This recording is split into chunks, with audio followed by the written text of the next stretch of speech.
തീർച്ചയായും കിരൺ സൂചിപ്പിക്കുന്നത് പോലെ ഇതിൽ വലിയ പ്രതിഷേധം പാർലമെന്റിനകത്തും പുറത്തും പ്രതിപക്ഷം ഉന്നയിക്കുന്നു എന്ന് പറയുമ്പോഴും ഇന്ത്യ പലപ്പോഴും തീരുമാനിച്ചിട്ടുള്ള ഒന്ന് മറ്റൊരു രാജ്യത്തിന്റെയും പരമാധികാരത്തിന്മേൽ ഇടപെടില്ല എന്നുള്ളതാണ്. എന്താണ് നമുക്ക് ഈ മറുപടിയിൽ നിന്ന് മനസ്സിലാക്കേണ്ടത്? അമേരിക്കയിൽ പുതിയ ഭരണകൂടം നിലവിൽ വന്നു. ട്രംപ് ഭരണസാരഥ്യം ഏറ്റെടുക്കുന്ന സാഹചര്യം ആണുള്ളത്.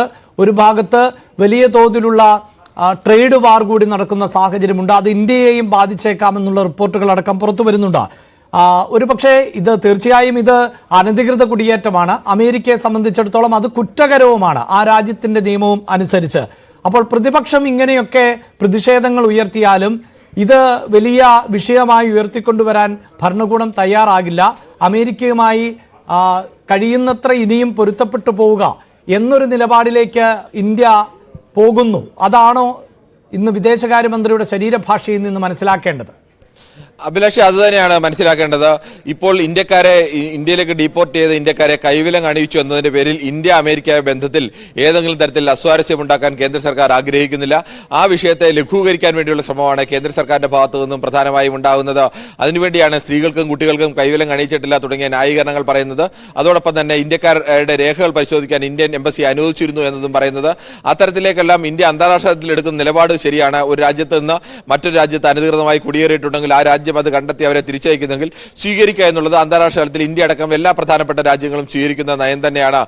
മറ്റൊരു രാജ്യത്തു നിന്നും ഇത്തരത്തിൽ അനധികൃതമായി കുടിയേറിയവരെ തിരിച്ചയക്കുമ്പോൾ സ്വീകരിക്കുക എന്നുള്ളത്. ആ നിലപാട് ഇന്ത്യ തുടരുന്നു. പക്ഷേ അങ്ങനെ തിരിച്ചയച്ചവർക്ക് മാനുഷികമായ ചില പരിഗണനകൾ നൽകേണ്ടതില്ലേ?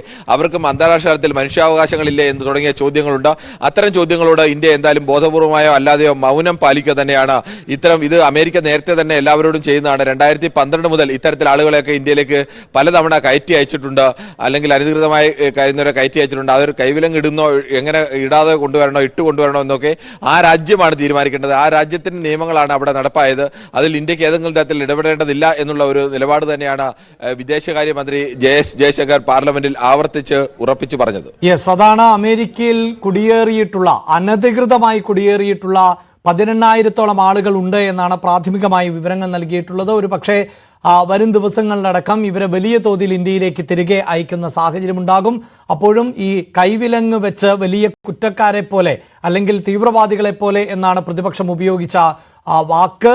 അത്തരത്തിലാണ് മാനുഷികമായ പരിഗണന നൽകിക്കൊണ്ടല്ലേ അവരെ തിരികെ എത്തിക്കേണ്ടത് എന്ന ചോദ്യം തന്നെയാണ് പ്രതിപക്ഷം ഉന്നയിക്കുന്നത്. എന്തുകൊണ്ട് ഈ വിഷയത്തിൽ അമേരിക്കയുടെ നടപടിയിൽ ഇന്ത്യ പ്രതിഷേധം അറിയിക്കുന്നില്ല എന്നുകൂടി ചോദിക്കുന്നു. പക്ഷേ അതിനൊന്നും കൃത്യമായി മറുപടി നൽകാൻ കേന്ദ്ര സർക്കാർ തയ്യാറാകുന്നില്ല. അമേരിക്കയുടെ പരമാധികാരം ആണ്. ആ രാജ്യത്ത് നിയമപരമായി തങ്ങുന്നവർ അല്ല. അമേരിക്കയെ സംബന്ധിച്ചിടത്തോളം കുടിയേറ്റക്കാർ എന്നത് അത് ഏത് രാജ്യത്ത് നിന്ന് ഉള്ളവരാണെങ്കിലും അനധികൃതമാണ് കുടിയേറ്റമെങ്കിൽ അത് നിയമവിരുദ്ധമാണ്. അതുകൊണ്ട് അവരെ മടക്കി അയക്കുന്നു എന്നുള്ളത് അവരുടെ സ്വാതന്ത്ര്യം എന്ന നിലയിൽ ആണ്, അധികാരം എന്ന നിലയിൽ ആണ് ഇപ്പോൾ കേന്ദ്ര സർക്കാരിന്റെ ഭാഗത്ത് നിന്ന് പ്രതികരണം ഉണ്ടാകുന്നത്. മറ്റു വാർത്തകളിലേക്ക്. പാറശാല മുതൽ തളിപ്പറമ്പ് വരെ തട്ടിപ്പ്.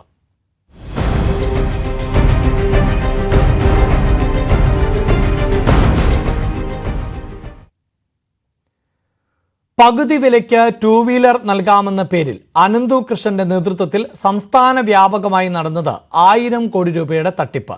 ഇതിനിടെ ആരോപണ വിധേയനായ BJP നേതാവ് AN രാധാകൃഷ്ണൻ ഇരവാദവുമായി രംഗത്തു വന്നു. സംഘടനയുമായി തനിക്ക് ബന്ധമില്ലെന്നും താനും തട്ടിപ്പിന് ഇരയായി എന്നുമാണ് രാധാകൃഷ്ണന്റെ വാദം. അനന്തു കൃഷ്ണനെ 5 ദിവസത്തേക്ക് പോലീസ് കസ്റ്റഡിയിൽ വിട്ടു. സംസ്ഥാനത്തിന്റെ പല ഭാഗങ്ങളിൽ നിന്നും തട്ടിപ്പ് സംബന്ധിച്ച നിരവധി പരാതികളാണ് പോലീസിന് ലഭിക്കുന്നത്. തട്ടിപ്പ് 1000 കോടി കവിയുമെന്നാണ് വിലയിരുത്തൽ. അനന്തു കൃഷ്ണന് പുറമെ മുഖ്യ ആരോപണം നേരിടുന്നത് BJP സംസ്ഥാന വൈസ് പ്രസിഡന്റ് കൂടിയായ AN രാധാകൃഷ്ണനാണ്. എന്നാൽ ഇരവാദം ഉന്നയിച്ചാണ് രാധാകൃഷ്ണൻ ഇന്ന് മാധ്യമങ്ങൾക്ക് മുന്നിലെത്തിയത്. 1 രൂപ പോലും ഞങ്ങൾ ഡൊണേഷൻ വാങ്ങിയിട്ടില്ല. 1 രൂപ പോലും ആരുടെ കയ്യിൽ നിന്ന് ഞങ്ങൾ കൈപ്പറ്റിയിട്ടില്ല. ഞങ്ങളും ഒരു ഇരയാണ്. ഇതിനകത്ത് പണം സ്വാഭാവികമായും ഞങ്ങളുടെ അടുത്ത് വന്നു ചേരും. എല്ലാ സ്ഥാപനങ്ങളും, ഈ 200 സ്ഥാപനങ്ങൾ, അല്ലെങ്കിൽ ഞങ്ങൾ വെറും ഒരു ഇംപ്ലിമെന്റിംഗ് ഏജൻസിയാണ്, കോൺഫെഡറേഷനിൽ അംഗമല്ല. കോൺഗ്രസ് നേതാവ് ലാലി വിൻസെന്റ് തട്ടിപ്പുകാർക്കൊപ്പം ഉണ്ടായിരുന്നു എന്ന ആരോപണം നേരിടുന്ന വ്യക്തിയാണ്. അറസ്റ്റ് ഭയന്ന് മുൻകൂർ ജാമ്യം തേടി ലാലി വിൻസെന്റ് കോടതിയെ സമീപിച്ചു. അറസ്റ്റിന് തൊട്ടുമുമ്പും അനന്തു കൃഷ്ണൻ നിക്ഷേപകരെ വിശ്വാസത്തിലെടുക്കാൻ ശ്രമം നടത്തി. 4 ദിവസം കാത്തിരുന്നാൽ പണം തിരികെ കിട്ടുമെന്നാണ് വീഡിയോ സന്ദേശം. ഒരു വലിയ കാലതാമസം നിങ്ങളിപ്പോൾ കാത്തു നിന്നിട്ടുണ്ട്. ഒരു ചുരുങ്ങിയ സമയം കൂടി സഹകരിക്കുവാൻ എല്ലാ അപേക്ഷകരോടും ഈ അവസരത്തിൽ അഭ്യർത്ഥിക്കുകയാണ്.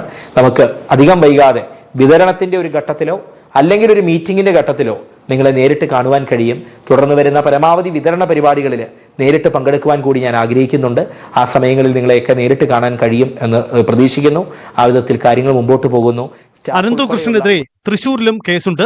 7 വനിതകളുടെ പരാതിയിൽ അന്തിക്കാട് പോലീസാണ് കേസ് രജിസ്റ്റർ ചെയ്തത്. ക്രൈംബ്രാഞ്ചിന് പുറമെ ഇഡിയും അന്വേഷണ നീക്കം ആരംഭിച്ചു. പ്രാഥമിക വിവരശേഖരണം നടത്തിയ ഇഡി സംഘം ബാങ്ക് അക്കൗണ്ടുകളും പരിശോധിച്ചു. ഇതിനിടെ അനന്തുവിന്റെ വാഹനങ്ങൾ പോലീസ് കസ്റ്റഡിയിലെടുത്തു. ഇന്നോവ ക്രിസ്റ്റയടക്കം 3 വാഹനങ്ങളാണ് കസ്റ്റഡിയിലെടുത്തത്. മൂവാറ്റുപുഴ കോടതിയിൽ ഹാജരാക്കിയ അനന്തുവിനെ 4 ദിവസം പോലീസ് കസ്റ്റഡിയിൽ വിട്ടു. News desk, news 18.